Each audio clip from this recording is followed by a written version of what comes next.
This long period of reform throughout the 19th century gave rise to a unique and historically important debate on how the Islamic world should respond to this crisis of modernity in the sphere of ideas.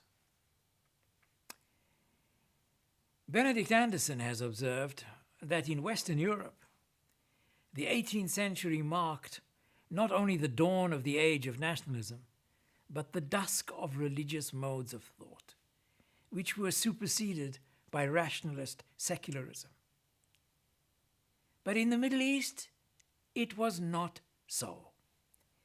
In the late 19th and early 20th centuries, we have an era of profound ideological ferment and Islamic reform, as Western ideas such as secularism and nationalism dominated the local intellectual discourse. But in this region, in the Middle East as opposed to Europe, the dawn of nationalism was never quite the dusk of religious modes of thought. Rather, the two continued to compete with each other, experiencing different periods of relative success in the marketplace of ideas. There is, of course, an inherent tension between faith, that is, religious belief, and secularism. For centuries, it was believed amongst Muslims that society was legitimate only as long as it acted in accordance with Muslim religious law, the Sharia. But the essence of secularism, in addition to the separation of religion and state, is accepting the assumption that no one person or group has a monopoly over the absolute truth. Secularism means tolerance for difference and disagreement, for different perceptions regarding the desired political order. And this is completely at variance with religious belief and a divine political order. The divine political order, as understood in the world of Islam, was a political order that could not be shared with others who did not belong to the same group of believers. And there is a clear distinction or difference between the divine order and the man-made order, shaped in accordance with man's will and not God's revelation. There was in Islam always the difference between the House of Islam, Dar al-Islam, that part of the world ruled by religious Islamic law and by Muslims, and Dar al-Harb, the House of War, that part of the world outside the world of Islam.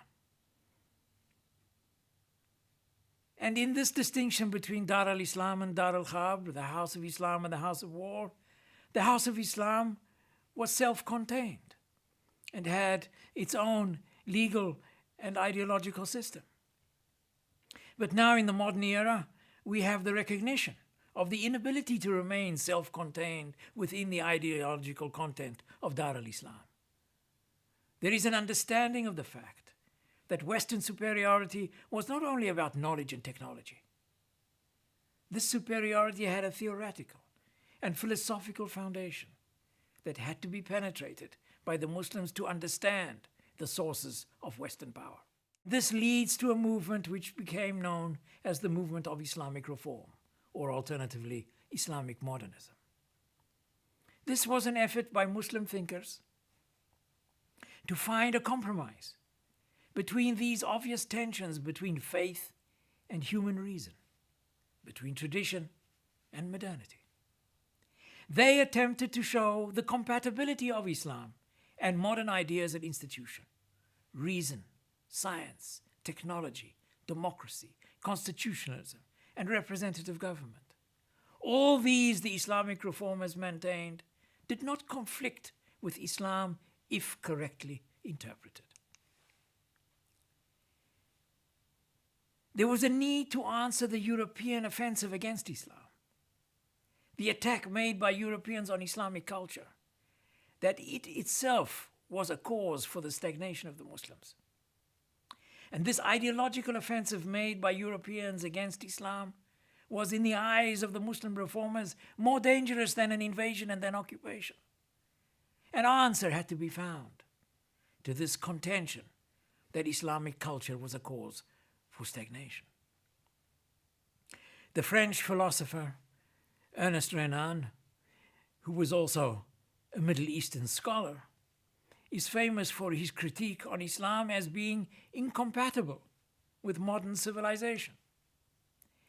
This was part of a European feeling of superiority, which was expressed in many ways, such as in Rudyard Kipling's White Man's Burden, or in the French belief in what they call their mission civilisatrice, their need to civilize other peoples. And in the Middle East itself, significant openings were made to Western influence and Western cultural impact. The new education system that was created in the Ottoman Empire and in Egypt gave a new status to those who had received Western-style education. The spread of foreign languages, printing in Arabic, newspapers and journals in Arabic, which carried new ideas into the local discourse. The impressions gained of those who visited Europe as part of the student missions that were sent from the Ottoman Empire or from Egypt to Europe. One such student who visited Europe was the Egyptian Rifa Tahtawi, who traveled to Paris during Muhammad Ali's reign and returned to Egypt with some very important impressions. Tahtawi noted that in France, even the common people know how to read and write. But among their ugly beliefs, he said, was this, that the intellect and virtue of their wise men are greater than the intelligence of the prophets. And the question was, against this kind of intellectual background, the question was, how was it possible to adopt the sources of European power in order to become a part of the modern world? Would it be possible to learn Western ways without dissolving the Islamic identity of the community? Could Muslims accept the ideas of the modern West without betraying their own past and their own identity? Of course, the Christians in the Middle East didn't have such a problem, and it was much easier for them to adopt and incorporate ideas from the West than it was for their Muslim neighbors.